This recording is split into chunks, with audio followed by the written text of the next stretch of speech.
sme dovolili, že nikomu dovolíme aj tebe.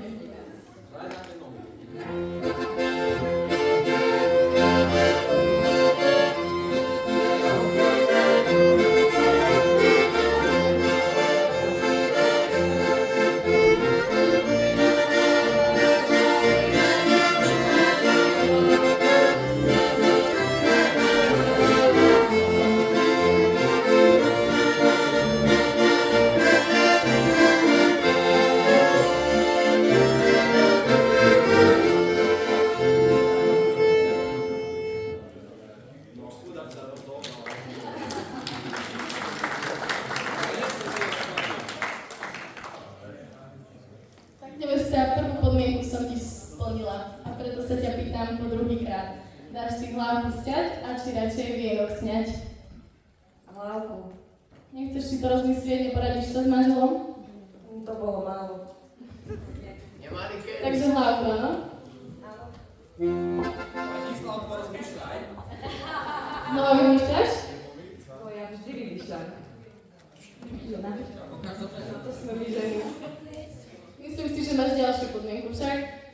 Áno, určite mám ešte jednu podmienku. Tak počúvam. A chcela by som vytancovať švagra. Kde je švagor? Peter.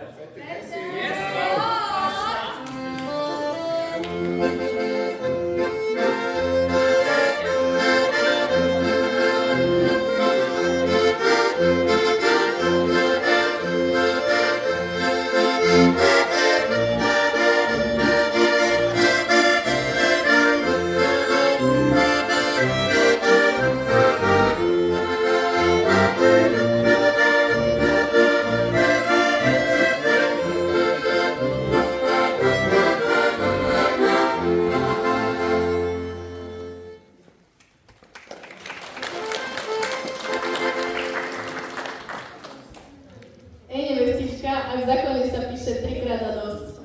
A ako tak počítať, tak 2 podmienky som ti už splnila. A preto sa aj teba pýtam tretí a posledný krát. Dáš si hlávku sťať a či radšej vienok sňať? Už sa mi točí hlava, kašlíme na to radšej ten vienok. Nie, to nemáš ten nerv. Thank you.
Takže, pani, poprosím 8 silných chlapov z vínu našich mladomanželov, takže poďme ešte taký polotriezvy. 8 chlapí, poprosím vás, poďte vínu našich mladomanželov.